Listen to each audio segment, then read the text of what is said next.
Tommy Rex, and you're listening to today's Boondoggle. This is Mark Metcalf, and you are listening to today's Boondoggle with Bailey on Domain Cleveland Radio. You are listening to today's Boondoggle with Bailey on Domain Cleveland Radio. Yes, Kato Kalin listens to this all the time. Welcome to today's Boondoggle. Now, here's your host.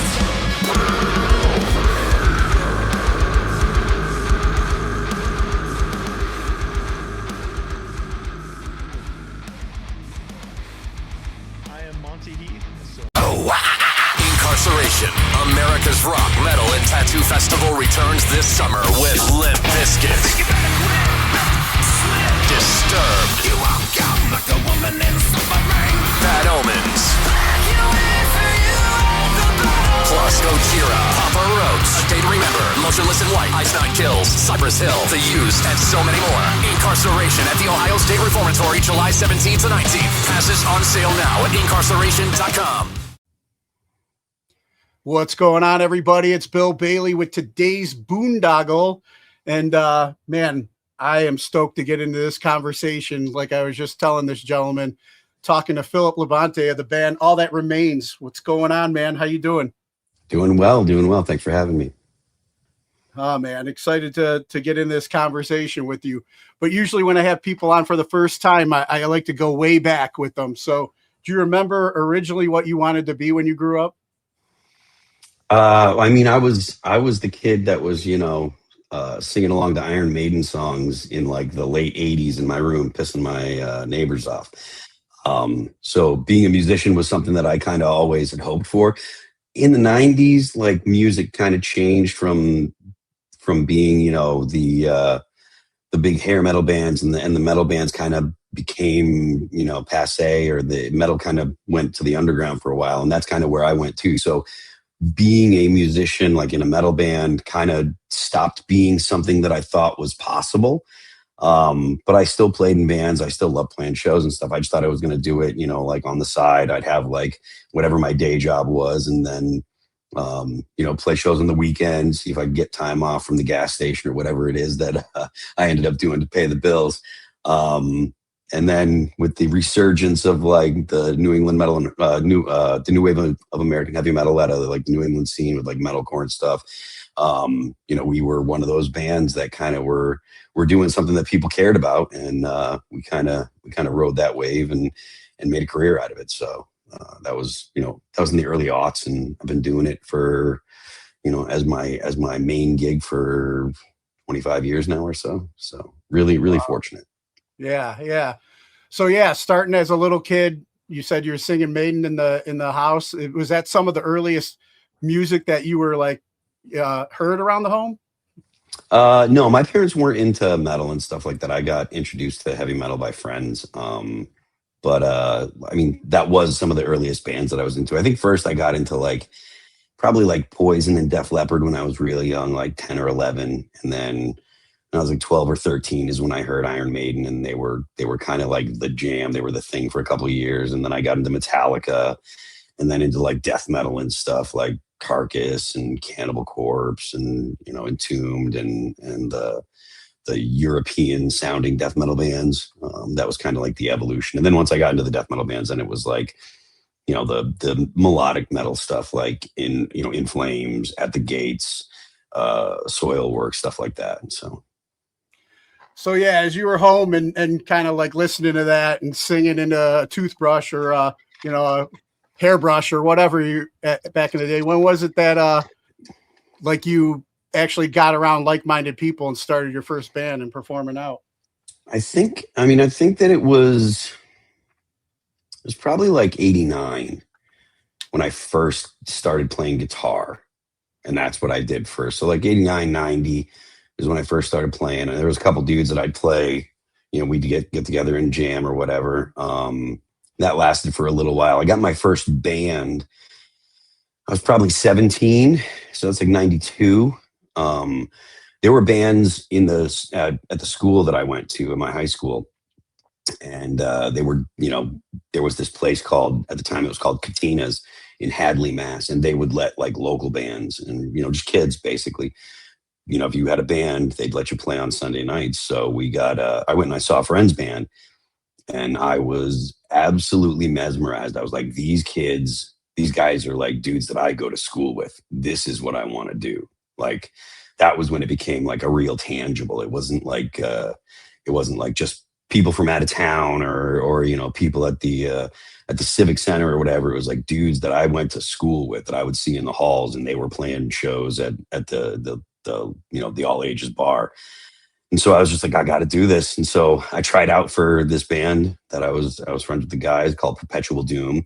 And at first I didn't make it. I wasn't good enough. But the guy that they got kind of didn't mesh with the dudes. So they called me up and they're like, yo, you want to come? This other guy didn't work out. And I was like, yeah, sure. So I went down and played in that band for a couple of years. And then I started singing for a band called Shadows Fall in like 1996 or so. And that was a couple of years, and started All That Remains because I wanted to play guitar again. Like, the first thing I did was play guitar, and then I was the vocalist for Shadows Fall for a little while. And then when I was in Shadows Fall, I was like, oh, I want to play guitar again. I miss it. And and then the rest is kind of history. I started All That Remains, and we started putting together our first record and put it out. And we recorded in like 2000. We shopped it around, and then we got a label to put it out in like 2002. And then had a bunch of this normal stuff that happens with bands where people kind of realize that if you put a record out, you have to actually go tour, and it's not really what they want to do. So we had some member changes and stuff, and put another record out in 2004. And that's when we really started to grind it out and play a lot of shows and be on tour for most of the year. So that was kind of the genesis of getting into a serious band and becoming a serious musician. Nice. Now, I'm retired Navy, so I was reading about your time in the Marine Corps. When did that turn come into effect, and like what inspired that? It could be clocked in minutes, more than actual time. Like, it was very, very short. I joined in 93 when I got out of high school. I didn't really have anything in particular that I wanted to do. I knew that I wasn't going to college. I didn't have those kind of aspirations. I was like, well, I don't really know what I want to do to kind of fill in the time. And so I was like, well, my dad joined the military, so maybe I'll go ahead and join the military and see if I like that. And that was in, like I said, 93 is when I joined. And then by 94, I got an injury in training, and they sent me home. So I was at SOI, the Camp Lejeune School of Infantry. I was going to be a mortarman, and got some bum ankles. So they're like, all right, we're going to send you home. So I was just barely a year that I was actually in the military. I graduated basic, so I got the Eagle, Globe, and Anchor, but that was it. I didn't do anything, and I don't usually bring it up unless someone else is talking about it, because I didn't do anything. It's not really worth bringing like, oh, I was in the military. Like, I didn't do crap. So. Well, I mean, I wanted to ask. My dad was a World War II Marine.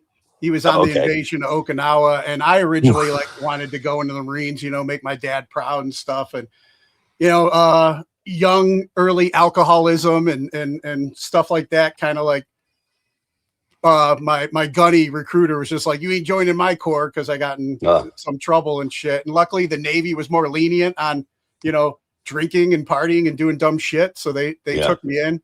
I was able to get a career that way. But cool. Like graduating Paris Island, I mean, once a Marine, always a Marine. You earned it.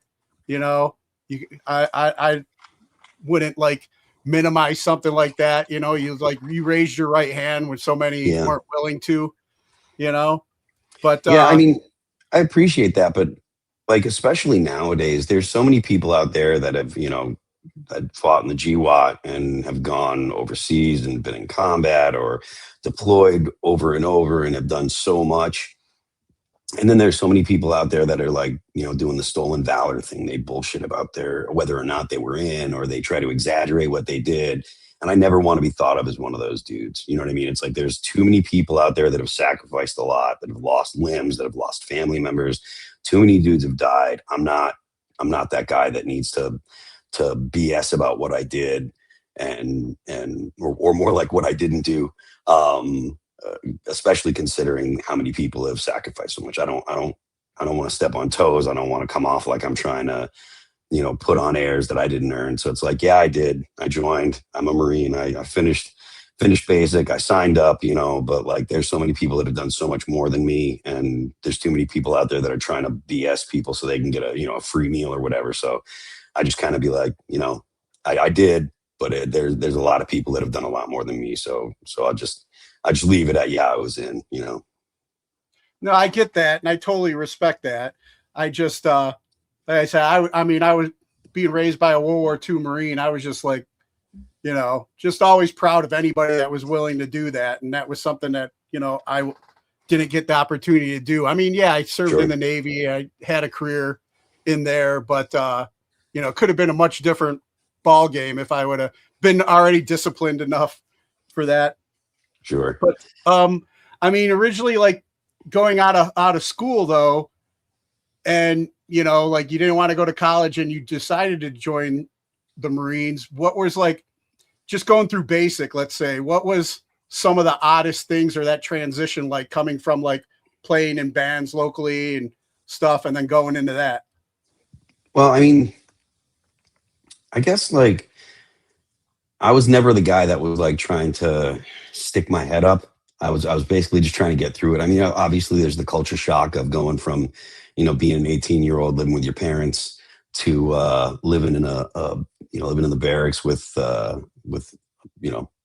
4 drill instructors or 3 drill instructors at the start, 4 at the end, that were just constantly yelling at you, and having to keep not just yourself squared away, but helping other dudes get squared away. So that way you didn't, end up in the pit, because if someone else messed up, you might end up getting dug.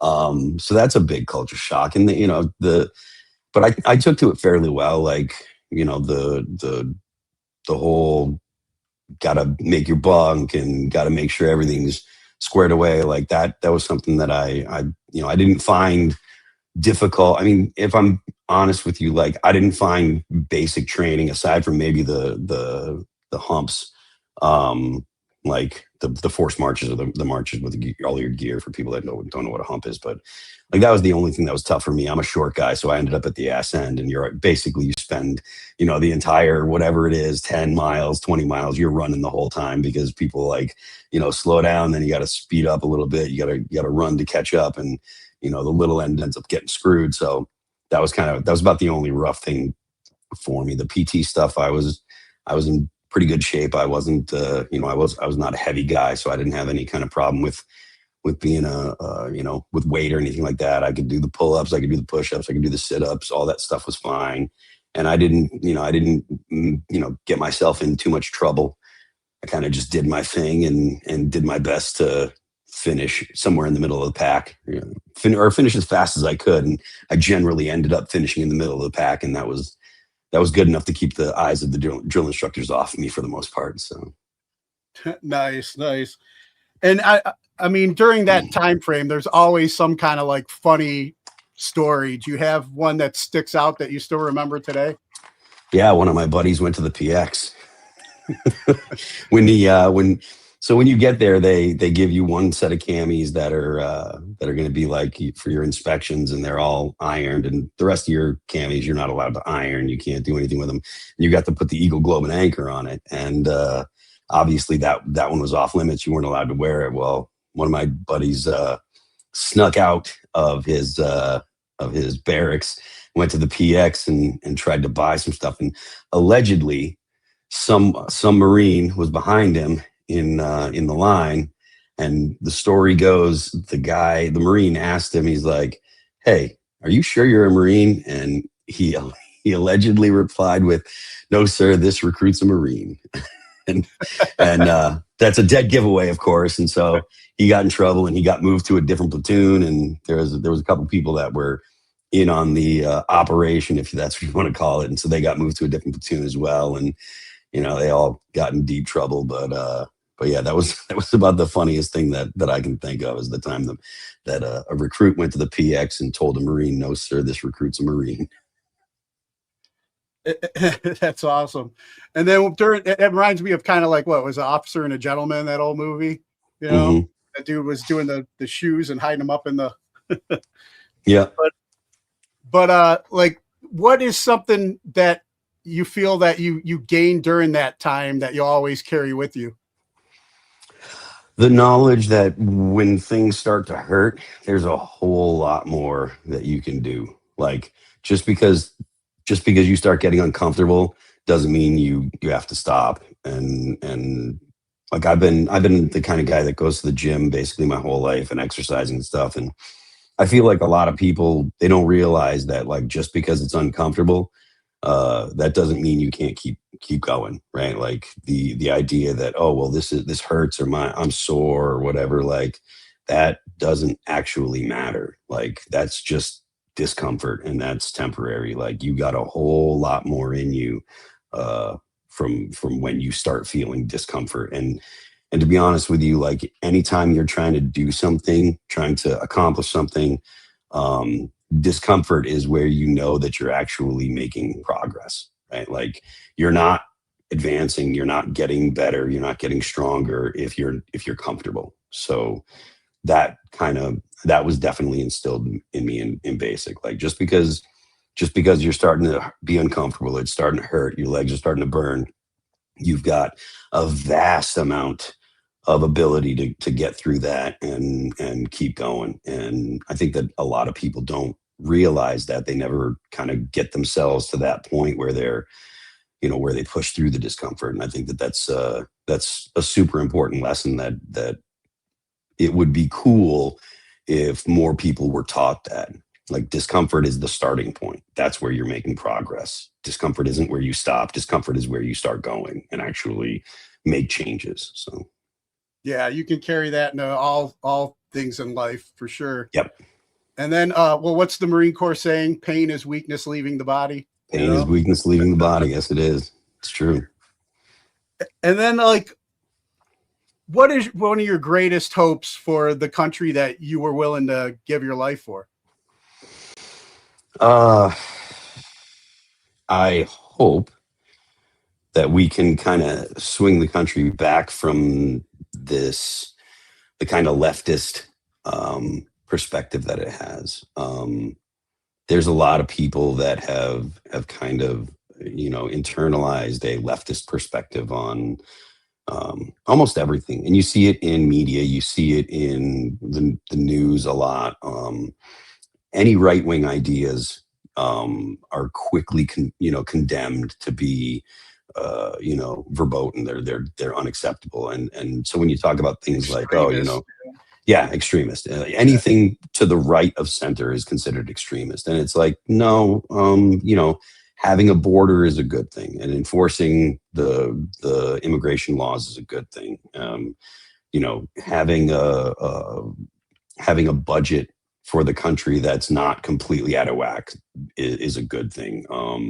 Encouraging families is a good thing. Encouraging, mom and dad and the kids is a good thing. Encouraging, men and women to be together, as opposed to men and men or women and women.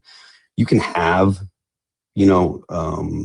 different kinds of relationships, but society as a whole is based on men and women raising children. And that's the best outcome for children. And again, if there's anyone out there that's watching this that thinks that, that's some kind of hateful rhetoric, I don't understand that at all. The way that society should function is the men and women that have kids, families, the nuclear family, like those are things that we should hold up in the highest regard, and we should focus on that. And the left has this idea of centering the margins, which is putting the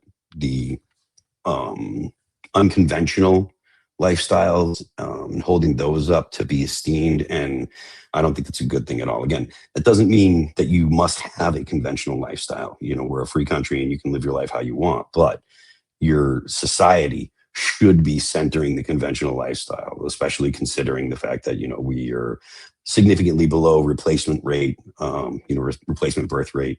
And the only way to have kids is to have a man and a woman come together and have kids. And, you should have fathers that want to be fathers, you should have mothers that want to be mothers, and you should do your best to raise the kids, to have those values. Yeah, I agree. Now, one more question. going back to like our military members, what is something you feel like we could do to break the stigma of mental health and PTSD? I don't know. The thing is that like a lot of the dudes that I know that have, you know, some kind of, they get bound up over stuff that they've done overseas. A lot of times from what I hear, it's not the guys that were just in combat, right? Like there's a lot of dudes that, you know, have been in combat for a lot of years. I've got a lot of friends that are like, man, I miss it, and I'll go back in a second if I could. You know, these are like 50-year-old dudes, but they're like, man, I wish that I could go out there again and be with the boys. So I think that it's a lot because of the uncontrollable and random nature of combat. You know, when you're dealing with roadside bombs and you're trying to figure out why your buddy's Humvee got hit and blew off his legs or whatever, and yours didn't, and the randomness that seems to happen, like that really messes with people.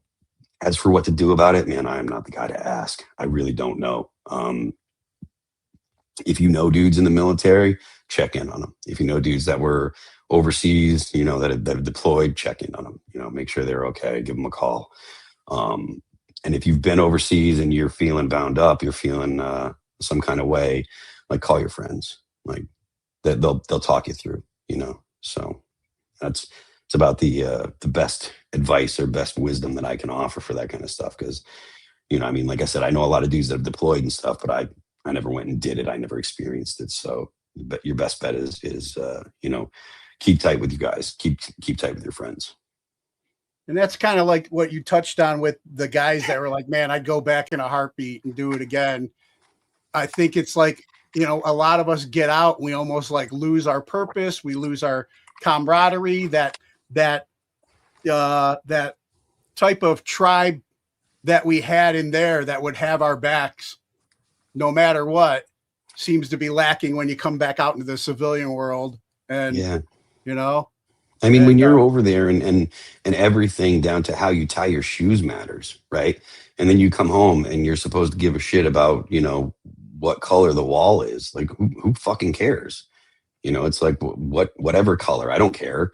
Like, and transitioning to a world where everything you do matters, and you have so much structure, and you have people that you know you can rely on, and then you come home and then, like, you know, you're trying to either raise a kid or work at some job to make ends meet, and, you know, the details kind of don't matter, or you're around a shitload of people that the details don't matter to them, and you're just like, how is this real life? Like, it seems to me, and again, I'm going to keep saying it, I didn't go over there and I didn't live this, but like, it seems to me like if you're in a world where all the details matter and every little thing is important, and then you come back and it seems like so much stuff that we do day to day just does not matter. It's just totally irrelevant to your day to day life, and that kind of change. Like, I don't know how dudes do it. You know, I don't know how they make that transition at all. Now, as you already said, obviously your plans in there didn't go as you had intended. What now, after boot camp, you went to combat training and then suffered an injury during that? Mm-hmm. Yeah, I was at SOI. I was going to be a 0341, a Mortarman. And I got bad ankles. I just kept rolling them, and they're just like, all right, get out of here. You know, it was 94. There was not a big need for, you know, for ground pounders. And they're just like, you know, we don't need you constantly in the sick bay and stuff. So we're just going to send you home. So. Yeah, I remember that time frame too, because I went in like 92, and I think that's when the drawdown was started happening under Clinton. Yep. Yep. You know, don't ask, don't tell, and all that fun shit started coming through, and not around that time frame in 94. So you transition back out, come back home. Is this when All That Remains starts for you? So I got back into the band that I was in before I left. So I joined this band Perpetual Doom in I was probably 16. So I was playing with them for a couple of years, joined the Marine Corps, And then when I came back, they were just like, all right, let's get back at it. So got back together in like 95. We recorded a demo. We recorded our first cassette tape demo and put that out and was selling those at shows. And it was like 95 when they were like Korn and nu metal had kind of hit the scene, and they were like, yo, I want to do this kind of stuff. Let's do stuff more like this. And I was like, nah, man, I want to play death metal. So I quit the band and I kind of bounced around a little bit. And then in 96 is when I joined Shadows Fall as a singer. And I started doing that for a couple years. It was 96 until like 98. And like I said, I was playing guitar in the other band. And so I was writing riffs on guitar, and I'd bring them to the band, and they weren't all that interested in listening to them because, there's already 2 guitar players. And they're like, yeah, well, whatever. We got this and we got that. And I was like, all right, well, okay. So I guess I'm going to start writing stuff for a side project that I'll just play guitar in. And that eventually became All That Remains. So. And I'm always curious about band names. What was the inspiration for All That Remains? Nobody had it. Like it was something. I think I did like a Yahoo search because back then I think Yahoo was the thing. Yeah. I did a search. Is there any bands named All That Remains? And I don't remember exactly what it was that kind of where I got the inspiration, but I brought it to the other guys. I was like, hey, what do you think of All That Remains? They're like, that sounds cool. And I was like, all right, sick. That's what we'll call ourselves. All the good one word names were gone, like Annihilator, Slayer, like all these cool single word names, they were all gone. Everybody had taken them by that point. So you had to come up with something that was a little bit longer. And then it's funny because like I say that like in like the late 90s, you had to come up with something a little bit longer. By the time that like the late aughts, like the name bands were like crazy. Like there was a band out of Germany called We Butter Our Bread with Butter. Like people were just like out there. They're just like, everything's taken, man. What are we going to call ourselves, So. Nice. I'll have to go look them up. Check them out. I didn't say they were good. I just said they exist. Yeah, well, with a name like that, yeah, I kind of. But so yeah, and then I mean then this has been pretty much your career since now, yeah, right? Yeah. We started. Like I said, we started touring heavily in like 2002. We did some touring, but like I said, we do when you're people that are just playing on the weekends. And then you release a record, that's when it's like, oh, we have to tour all the time, but you don't get paid. Like people that are outside of the music industry, they think that like when you get signed to a record label, that's when you've made it. And that's not the case at all. That's when you start working. Like doesn't matter how many weekends you've played, doesn't matter how many times you've lugged your stuff to the local show. If you're going home and you're, sleeping in your own bed, it's not really work yet. When someone invests money into you, they give you, whatever, 50 grand or whatever to make a record. They want to make that 50 grand back. And the only way they're going to make that 50 grand back is if you're out there promoting the record. So they'll put you on tour, they'll promote the tour, or they'll get you onto other tours. And that's when people that are like, oh, I got a job that I like, or a job that pays me well. That's when they're like, oh, hey, I don't think that I'm cut out for this. A lot of people think they are until it becomes time to actually do it. And then it's like, oh man, I got to actually do this like for, months and months and months on end. And so we had some member changes and we did our first tour.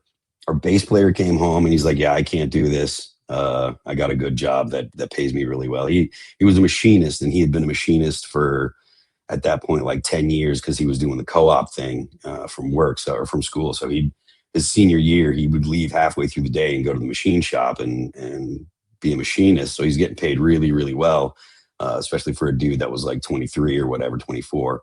And he's like, yeah, I can't just give this up. So he quit. And then our drummer broke his arm playing hockey. So that kind of screwed all of the promotion that we were going to do for the record. So we ended up having to kind of go back to the drawing board. We had to get new members, had to write a new record, and we did some touring, but it was, really, really rough stuff. We were playing with bands that were drawing, 100 people. The headliner was drawing 100 people. So the best we could do would be like, play these shows where you get $50 for gas, and, you're eating Taco Bell and you'd come home broke. And we didn't start doing actual tours that had, rooms full of people until like, it was probably 2004. We put out a record called This Darkened Heart, and that got a little bit of traction. We had some cool stuff on that, and people started to pay attention then, and we got some tours, and we started playing shows with bands that actually were drawing people. So we did that for a couple of years. And then in 2006, we released a record called The Fall of Ideals, and that's kind of the one that put us on the map and was kind of our breakout record. So it took us 2 records and probably 5 years to go from, releasing our first one to releasing a record that people actually cared about and really making our mark. But there was, 4 years before the release of the first record where we were playing around, locally and doing our best to get as much attention as we could. So it was like 9 years for the overnight success, Yeah. So back then though, $50 probably actually filled the gas tank, Yeah. It got us to the next show is basically what it did. You'd go ahead and fill up, you'd go and drive 5 hours and you'd get a pizza. And then the other meal that you had was like, everybody got like $3 to go to the Taco Bell and get the dollar menu every day or something like that, Yeah. And then, you get signed to a record deal, but it's not like they put you right in a tour bus, it's still band touring. And, that's something that everybody had to learn to adjust to or not, Yeah. We did a couple tours where we were sharing a bus, but our first real tour where we were on a bus with just us and our crew was like 2007. It was a junk old bus, but that was our first like headliner that we did where we were, where we had a bus where everyone could lay down and go to sleep and we had a crew. And then 2008 was when things started to get comfortable. We get a decent bus that wasn't broken down and the AC worked and stuff. So it took some time. It was a bit of a slog to get to the point where we were doing okay. And you just got home from tour, as we were talking about before we went on. Let's talk about now you're celebrating the 20th anniversary of The Fall of Ideals. Yeah, that's this year. Yeah. In July, it'll be 20 years since that record came out, and that's the one that put us on the map. So we don't have anything crazy planned for it or anything, but yeah, it's like it's kind of surreal, the thing that made our career possible was 20 years ago, and I'm feeling old as hell. Now, when you look back at that album, let's talk about the name of the album. What was the inspiration for that for you back then? So I kind of was. I guess that it kind of ties into, the situation that we're in, politically nowadays. Like I was just looking around and things like patriotism and loving America had kind of become passe. It wasn't like it is now, obviously, but like you could kind of smell it. You could kind of tell when you talk to certain people, it was like, oh, waving the flag or free speech and these kind of ideas were falling out of favor.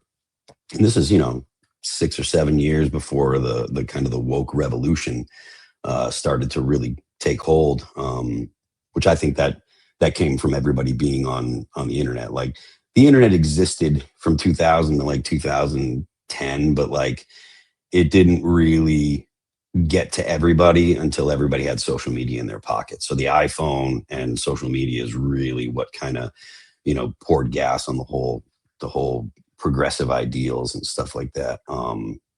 So I kind of felt like I could see a change, and the ideals that made America what America is, made the U.S. the great place that it is, kind of were becoming, passe, and so I kind of could smell it. And I was like, what happens when the things that have made our country the massive success that it is, what happens when people don't really internalize those ideas anymore, and what's it going to be like when when these things are looked at as old-fashioned and not important. And I think that we see it nowadays a lot. We see it a significant amount of that. People, we've got the 250th anniversary of the birth of the country coming up in just here in over a month, and there's a lot of people that are like, oh, I don't know that I think we should be celebrating. And I'm like, how could you even possibly say that? Like, the United States has been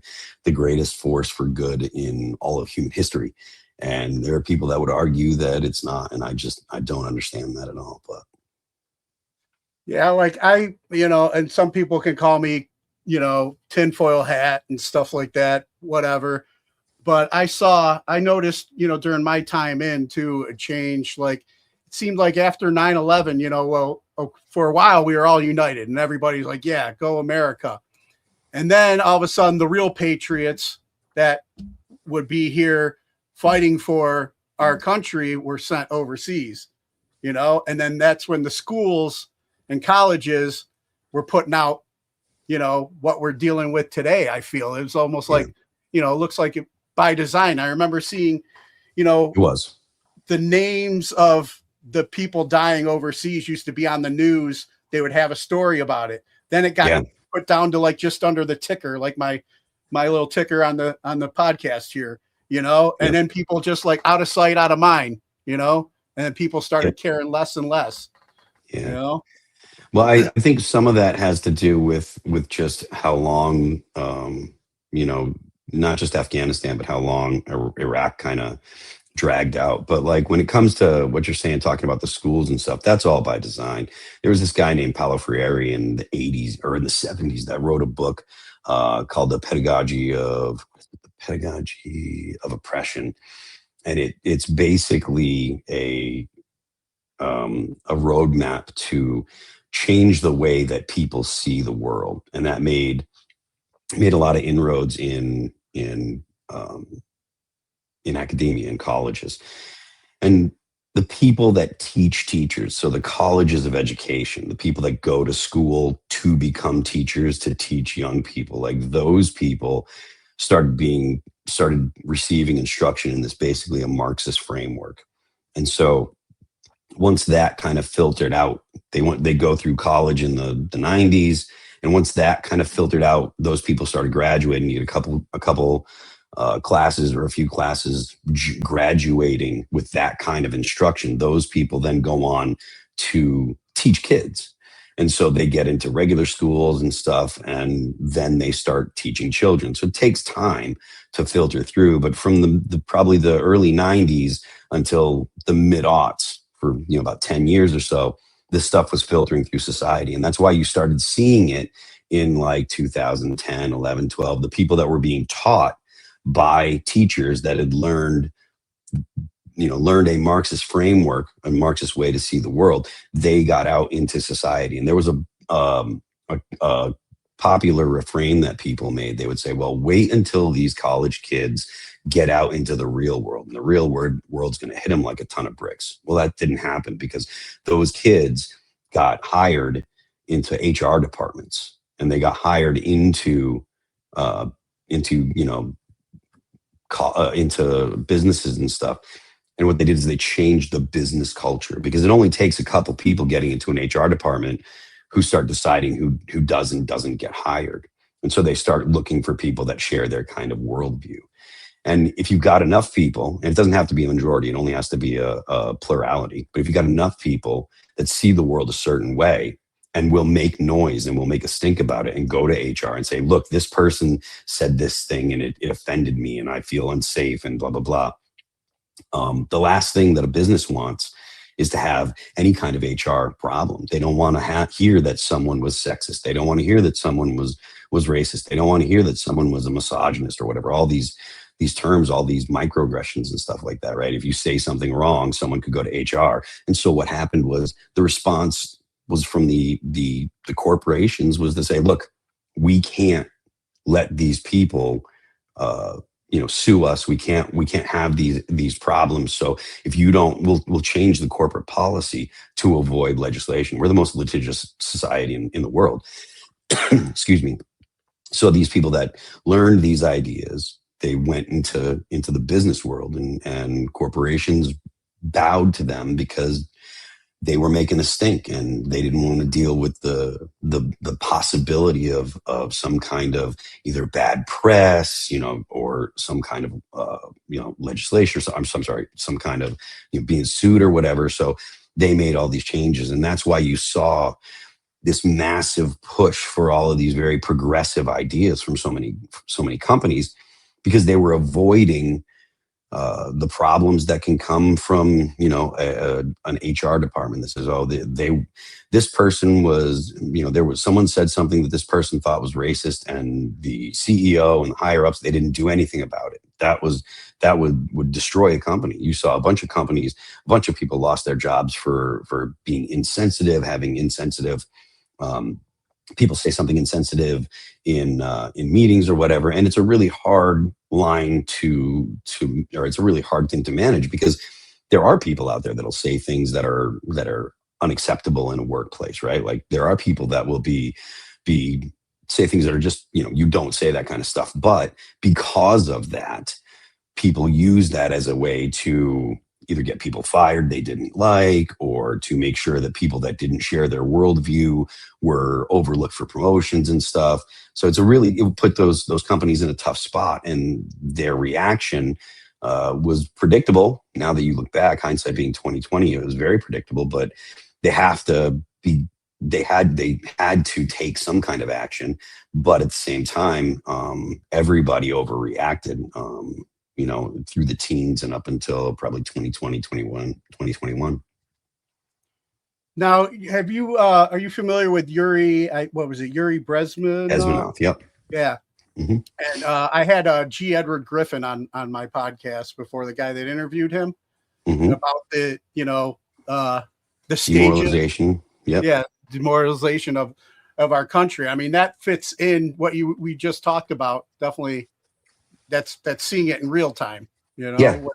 I mean, all the stuff that Bezmenov predicted, like that's all what's been going on. And now you've got a generation, or possibly two, of people that, see things in a very skewed way, because they were taught to see the world with Marxist power dynamics, whether it be racial or economic. When you're taught to look for some kind of oppression first, right?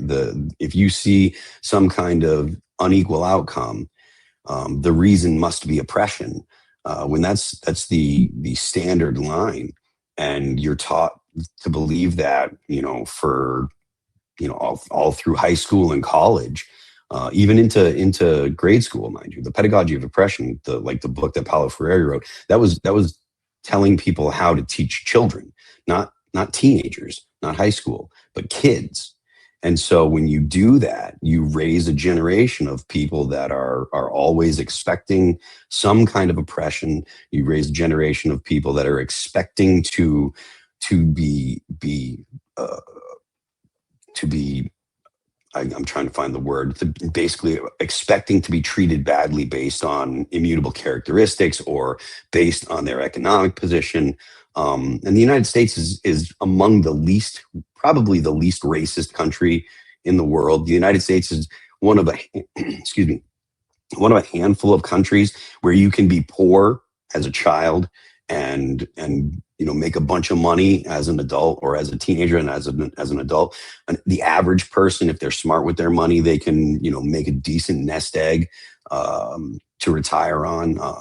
That's not possible in the vast majority of countries on Earth.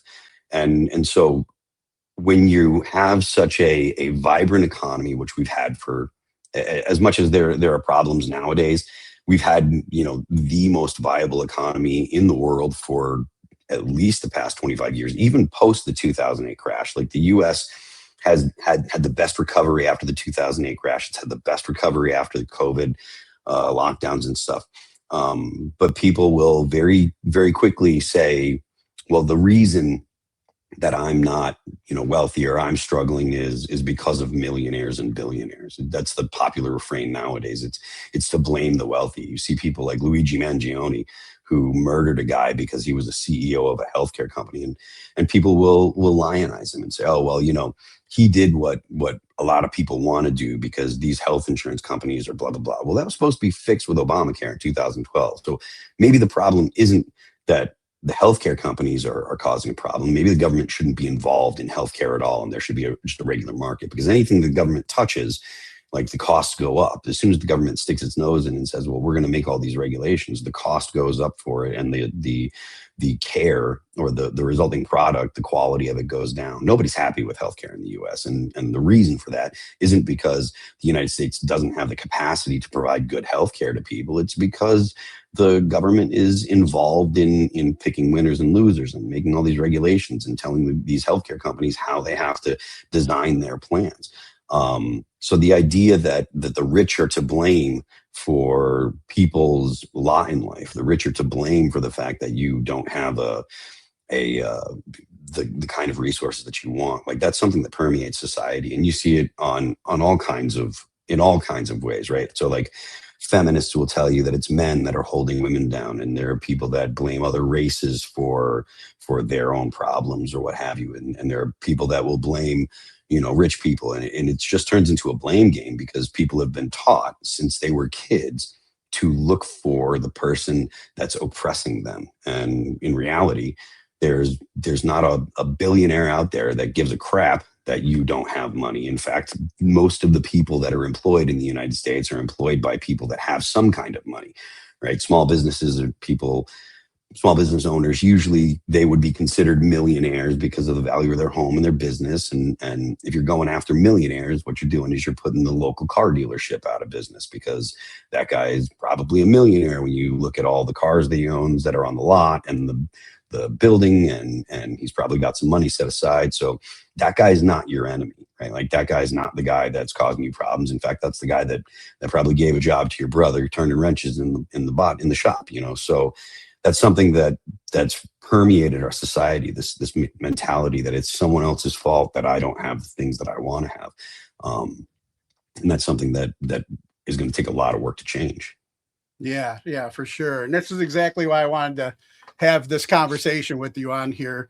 I saw you're libertarian. Consider yourself libertarian for the most part? I don't know what I consider myself. I consider myself an independent. Libertarians have lost their way. There's a lot of ideas that libertarians have that I like, but I think that libertarianism as a political vehicle is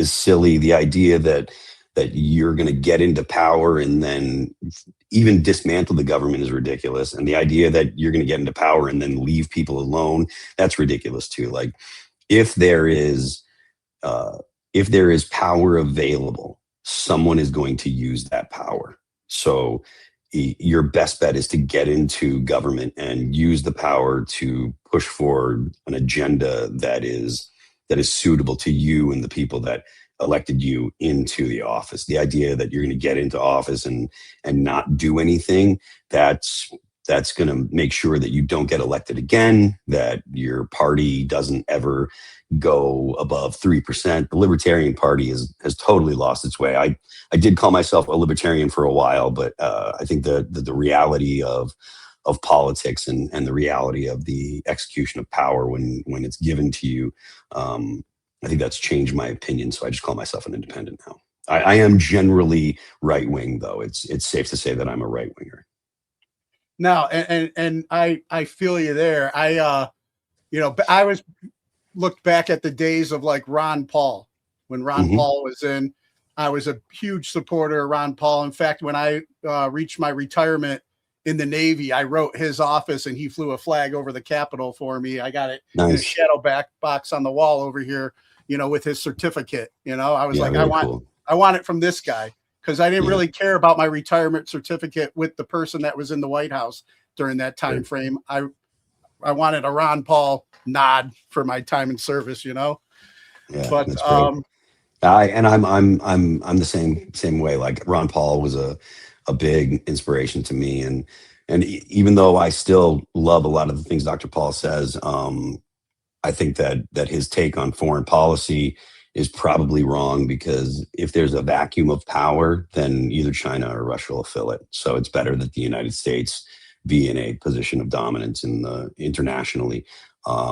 allowing the UN to dictate how international affairs are handled is a terrible idea. I think they just put Iran on the Human Rights Council. I think that they put Pakistan on the Human Rights Council, and I can't take those things seriously. So yeah, I think that the foreign policy that libertarians espouse is probably one of the worst things about the libertarians. They're good economically. Most other things I've come to find their opinions just as pie in the sky as communism. You know, the idea, like, I think it was Madison that said, if men were angels, government wouldn't be necessary. And that's something that libertarians really need to internalize, because their ideas are just like, oh, get rid of the government. Well, you know what? If you have a power vacuum, something will fill that vacuum.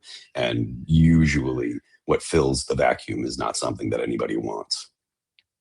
Yeah, I agree there too. I was looking at, I mean, we were talking about with the people that got into HR departments and how the rules shifted and the rules changed, and you can't say anything that's considered hate speech. And now we have those people forming legislation for our country as well.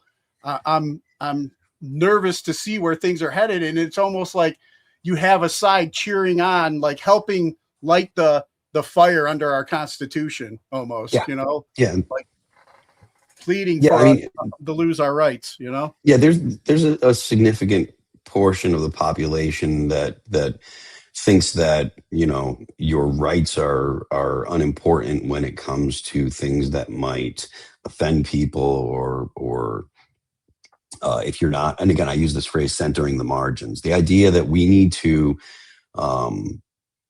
make sure that every single person that has an alternate lifestyle is raised into a position where we praise them for their courage for having an alternate lifestyle. I think that's ridiculous. And the easiest, not to beat up on these people, but the easiest example is like the idea of trans people in bathrooms, right? Like, they are a very small portion of the population. The rest of the country, all the normal people, should not have to change the way that they live their lives to accommodate a vanishingly small portion of the population. The trans people have existed for a long, long time, and they have managed without their own bathroom.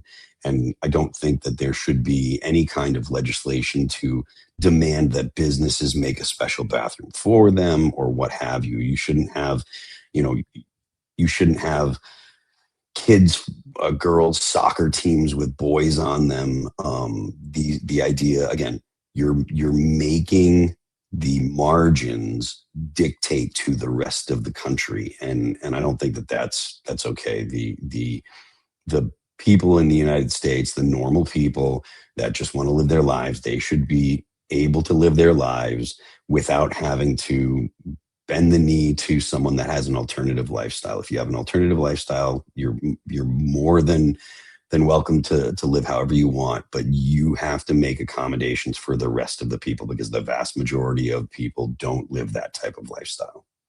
well, too, I didn't, what was scaring me, both of us have been through basic training. We knew when we joined the military that the military wasn't going to conform to what we wanted. We had to conform to what the military wanted. And during this last administration, it was becoming the opposite. And that was like hard to watch. Yeah.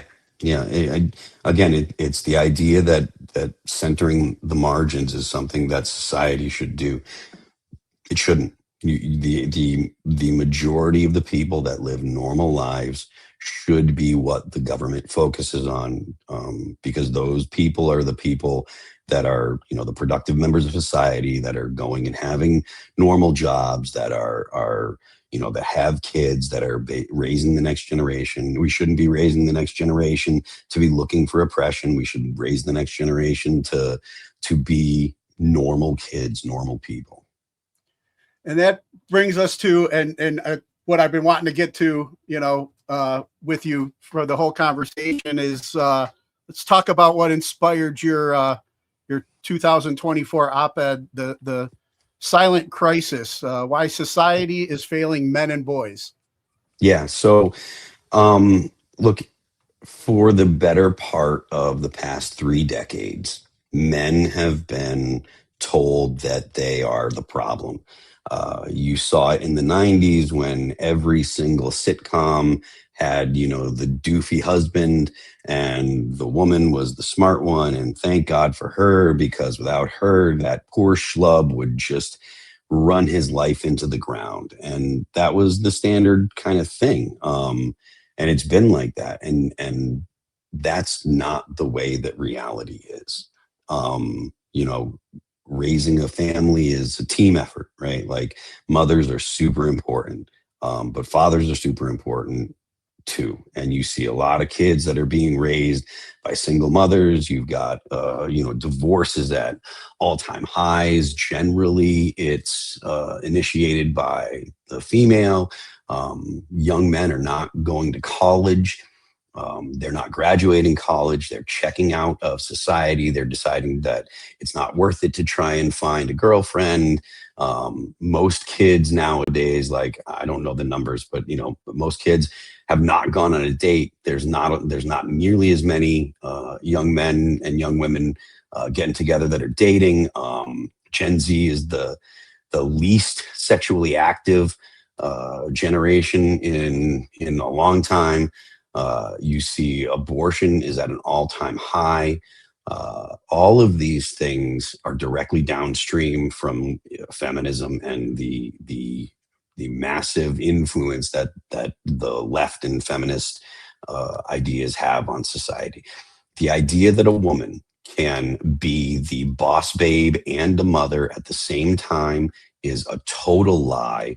You cannot do both. You can do one or the other. Women are deciding that they want to go to school and have a career. And then when they hit their 30s, they're scrambling to try and find a man, but men have checked out, or they've already found, or they're going for younger girls that are looking for families and stuff. All male suicide is at an all-time high. Men are like I said, they're checking out of society. They're deciding to anesthetize themselves with video games and pot. All these things are absolutely terrible for a society. And so the op-ed was kind of to outline this stuff. And now there's a bill that's in the House. It's in committee, I think. And it's to start the White House Council on Fathers and Sons. It's based on the framework that was created during the Obama administration, which was the White House Council on Women and Girls. And then it was changed during the Biden administration, I believe. I forget what the Biden administration called it, but it was something very gender neutral. And so there is a framework there. So hopefully we can get this passed and have the White House actually talk about this, because this is a crisis that is a big deal for society. I mean, suicide among men my age, 50 and above, the rates are up. Men have to have meaning. Men need something to do. The idea that men can go to therapy and that's going to solve their problems is ridiculous. Therapy is for women. Men don't solve their problems by talking. Men solve their problems through action. So men should be doing things with other men, right? Like building things, going out and fixing cars, whatever it is. But those kind of activities are what will help a man feel accomplished, help a man feel like he's got purpose. Just going and talking to a therapist, that's not what fixes men. That's not what fixes men at all. Men need goals that are achievable, and they need to make progress to those goals. That kind of stuff is what will help a man feel empowered, feel good about himself. That's the kind of stuff that men need. And the idea that, all of society is telling men, oh, you should be more like women, or you should go to therapy. None of these things help men. And the evidence is in the statistics. The evidence is in the suicide rate. It's in the depression rate. It's in the fact that men are checking out from society. Like, these ideas don't work for men because men and women are not the same. And this is not in any way an attack on women, but men and women need to be treated as if they are men and women. They're two different psychologies, and that's not to say that there aren't men with more feminine characteristics or women with more masculine characteristics, but broadly, men are different than women, and they need different things to make them feel psychologically, make them feel emotionally fulfilled and psychologically, acceptable. Now, I'm a person in recovery. In recovery, the first step to, fixing a problem is admitting there is one, acknowledging the problem. During my journey, I found that my personal growth has developed more in like stag meetings, men's meetings, Sure. And I recently had Evan Seinfeld, the Biohazard, on. Oh yeah, cool. And talking about mentorship and Yep. what he does with the men. In fact, I've been on a couple of those. He invited me to. And it's like you said, it's like for me, during my journey, like I had to find a new purpose. Once I retired from the military, I didn't want to be the guy always ordering grunt work shirts and talking about the good old days or what it was. Yep. I have to still continue doing something. And, part of my, I guess, struggles with my self-esteem and mental health, I would numb with alcohol and drugs to feel that confidence or whatever. And since I got sober, this part of my healing and my journey is having this purpose, and this purpose of having this podcast. For me, this is part of my, been part of my recovery. What else do you feel out there? I mean, you can make legislation, but you got to get people to turn to and follow it. What else do you think we could do to, like, in the community, in our own backyard? What do you think men can do to change things? I mean, for lack of a better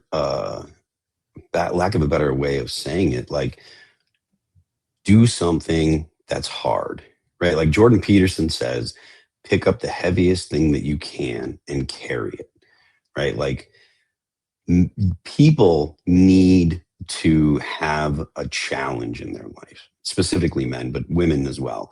All That Remains just put out a record in 2025, and it's called Anti-Fragile. And the term anti-fragile means that you become stronger through resistance, right? Like if when astronauts go to space, they have to exercise for like half the day or a third of the day because your bones become brittle without the weight of gravity. Human beings need challenges. They need resistance. It's the way that the body works. It's the way that the mind works. You have to keep pushing yourself. So find the heaviest thing you can find that you can pick up and carry it. Find a goal that's hard. And this isn't something that's just for young people. Like, I'm 51 years old and I go to the gym all the time. I've got a kid. I do my best to be a father and manage being in a band and doing podcasts and going on tour and still, being there for my girl and being there for my kid and still going to the gym and staying in shape and stuff. But you have to find things that are challenging that you enjoy doing. And you have to find that thing that's going to be difficult that you can do. So I think the best thing for men to do is to find something that's hard and get good at it. Yeah, for sure. And I got to give a shout out to my friend Mike Foster. He's a huge fan of you guys, by the way, as well. Thank you. He wanted to make sure I gave that shout out. But he was a actor in Hollywood, also Okay. like a workout trainer, exercise enthusiast and stuff. Sick. He ended up leaving Hollywood, and because where his values are like ours, and now he's raising his family down in I think Huntsville, Alabama area, which he asked if you guys, which he told me to tell you, if you guys happen to come through there and need a bodyguard for the day, he volunteers time for free. But Awesome. like he's been giving me a routine. I was just at the gym this morning. I'm 53. I try to stay consistent as well with that, to have, to continue having a purpose. I was in jujitsu for a while. I fell out after did the typical blue belt thing, you know. Yeah. I need to get my ass back in there, you know, for sure. I got to quit kicking the can down the road. But yeah, there is something about doing the hard stuff. Jiu-jitsu is great. Yeah, once you grind through, like Howard Diamond's made, right? You know, under pressure. Yeah, exactly. You know? That's the way that human beings are. If you don't have something to strive for, you know, whether it be, you know, mentally or physically, preferably both, but you know, the brain gets dull and the body gets weak. You need to be out there doing something. Exercise is huge in my opinion. It's great for it is better for your mental wellness than most people realize. But you should be doing something that sharpens your mind too, like, you know, read. You know, if you're interested in writing, even if you never publish it or anything, just write stuff down. Write down your ideas. The way we think is in words. So if you write stuff down, you are actually going to be better at speaking. So, you know, do things that are hard, that sharpen your mind and make your body harder. You know, get out there and become harder to kill. Exactly. Now, I too am a girl dad. I have 2 daughters, you know, and in their early days, you know, it's like I was still kind of caught up in my laziness and my addiction and my drinking and stuff. I've been sober 17 years now, and I'm still growing. I'm still learning. Thank you. Yeah. I'm still learning and growing. But what I know is, like, you know, and my daughters are now young women, but I try and become the type of man, and this is how we can help our girls as well. Try and become the type of man that you want your daughter to be with, to be that example, so they don't fall for the 90s sitcom guy, you know? Like, I mean, we can talk about what we can do to like mentor these young boys to help them become better men. But at the same time, we got to, you know, be the example for the young women as well. Sure. Yeah. I mean, I just had my first kid last year. I just had my kid last year. And so he's 7 months now, and I got a son. And I think the best thing that, you know, I'm not sure what your situation is, but like the best thing that a father can do for his kid, in my opinion, is to love that kid's mother, right? Like, because that teaches the child, whether it be a male or a female, whether it be a boy or a girl, it teaches girls how you should be treated as a woman, and it teaches boys how men should treat women, right? So you should display those things, and because kids learn immediately from their parents, you know, whether or not we realize that they're always watching, and so the best thing you can do as a father is to demonstrate to your children that you love their mother. I mean, when it comes to boys, you know, boys are you know, they kind of think they're part of their mom for the first 6 to 8 months to a year. So you want to make sure that, you know, at least as best you can, you're not outwardly fighting in front of the kids. You definitely don't want to berate their mother in front of the kids. Like, you want to do everything you can to be an example, just like you said. And that's the best way to teach them, in my opinion. You know, be an example. You know, teach them that you know, you don't yell at each other, you don't undercut each other, you don't pull the rug out from each other, and if mom says no, then it's no. And if I have a problem with mom saying no, I go and I talk to mom. I don't say, oh no, it's fine, in front of the kid, right? Like, disagreements are for when the kids aren't there. You figure it out and then you go back to the kid. But like, you know, if I say to the kid, or if she says to the kid, no, you can't do that, you know, I'm not going to be like, it's fine, let him do that. No, I'm not going to pull the rug out from under her. I'm going to take her aside when he's not watching and be like, hey, you know, maybe it is okay for that, and stuff. I didn't want to say it in front of him, but, you know, I think it's okay, and figure it out on your own. Don't undercut the other, because if you do, the kid's going to lose respect for both of you. He's going to be like, oh, well, I can just work these two against each other, because they're they know early that, you know, they're going to try and manipulate you real early. You know, my kid does it right now, you know, and so, you know, and like I said, he's 7 months old now, and he's already trying to, you know, seeing what he can get us to do and stuff. So, yeah, I apologize. I thought I heard you say daughter earlier. So, no, it's fine. It's fine. But yeah, man, I know we've gone over our hour here, so I want to get ready and be cognizant of your time and get ready and wrap up. I appreciate, you know, this conversation, man. It's been great. Awesome, Now, man. I want to ask you a couple of questions I normally ask my guests that I have on here. We talked about some of your early inspirations in music, but who are your top 3 artists that you're listening to today?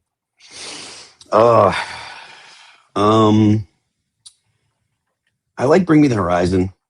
They're a metal band. They got some cool stuff. I like Sleep Token, and I mean, I'll always throw on some old Pantera or something like that. I really like Pantera a lot. So that's kind of the stuff that I'll end up listening to kind of frequently. Yeah, those are probably the 3 that I listen to the most now, but it changes. I'm not really too set in my ways. Like I listen to a lot of stuff. I like a lot of different kinds of music too. So What's a go-to at the gym? I listen to podcasts at the gym usually, to be honest with you. I don't usually listen to music. Oh, no shit. All right. Yeah, I usually listen in car rides to the podcast, but I guess if I'm doing cardio, you know, I want something to distract me. On the treadmill, yeah. For sure. Yeah. And then I mean, we've kind of been touching on with our conversation, but what class do you feel should be mandatory before graduating high school today? Some kind of teaching kids how to manage their finances, how to save money. When I was a kid, they taught you how to write a check. But you know, like kids should be taught that, like, compound interest and how to save money and how to put a little bit of money aside for the future and stuff like that. I think that the current administration, they're talking about matching accounts for kids nowadays that are pegged to the stock market, and I think it actually starts July 10th is when they become available, and that's something I'm definitely going to do, because we talked about how young people don't feel, or we talked about how young people feel about the country, and one of the things you frequently hear is, hey, you know, I don't own anything, so I don't have a stake in the system the way that it is. Well, if you buy stocks when you're a kid, or you get some kind of fund when you're a young kid, you're 18 or whatever, and you just sit there, like, in 20 years, that's going to be a decent chunk of money. And then you'll actually have property. You'll have something invested, whether you use it on a house or use it, you know, for whatever. That's kind of irrelevant, because it's the buying into the system that we really want to see young people doing. So yeah, that's the number one answer I usually get for that question. That and taxes. But yeah, my 22-year-old has an amazing portfolio already of investments, so I'm proud of her for that. My 25-year-old is more like I was back in my early days, partying and spending and stuff. So hopefully we'll reel her back before her little sister can be an example for her. And then who are 3 people who've inspired you and you can credit for making you the person you are today? Oh, my dad. Definitely my dad. He passed away a long time ago, but he taught me the important things before he left us. Some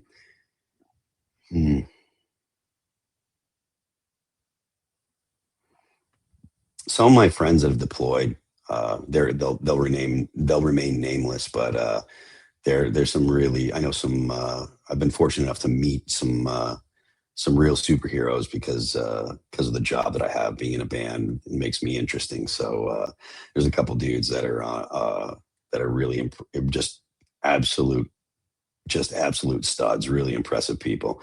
So yeah, a couple guys that I know that were in the military, and my dad. Nice. And then, speaking of the military, any message you have for our military members currently serving overseas? Go Navy, beat Army. Nice. I can attest to that. and then for any fans out there that may be new hearing about you and All That Remains and wants to follow what's going on with you, where would you send them? Okay, so first I want to tell people, call your congressperson and tell them to become a co-sponsor on HR 7800. It's the White House Council on Fathers and Son Act of 2026. Right now, Representative Moran and Representative Van Orden Moran's from Texas, Van Orden's from Wisconsin. Those are the two that have sponsored it. It's in committee now, but call your reps and tell them about it. Tell them to support it, specifically if they're a Republican, because this is something that Democrats probably will shy away from. But give your reps a call and tell them to co-sponsor HR 7800, the White House Council on Fathers and Son Act of 2026. If you want, you can follow me at Phil That Remains on Twix. The band is All That Remains. You can check us out at Apple Music, Amazon Music, Pandora, YouTube, Spotify, and Deezer. We will have a new record coming out next year, so keep your eyes open for that. Awesome. And then one last favor before I let you go. You mind cutting a promo ID for the show? Just introduce yourself, and you're listening to today's Boondoggle. Sure. What's up, everybody? This is Phil from All That Remains, and you are listening to today's Boondoggle. Awesome. Phil, man, I'm glad I was pestering your guys so we can make this happen. This was a great conversation, man. It was a pleasure having you on. I appreciate it. Thank you very much. All right, man. You take care. All right. Have a good one, bud. All right! Listen up! Hold on to your seats. Grab your girls, grab your beers. Hey everybody, this is Charlie from Anthrax, and you are listening to today's Boondoggle. This is Mark Metcalf, and you are listening to today's Boondoggle with Balaam Domain Cleveland Radio. You are listening to today's Boondoggle with Bailey on Domain Cleveland Radio. Yes, Kato Kalin listens to this all the time. Welcome to today's Boondoggle. Now here's your host.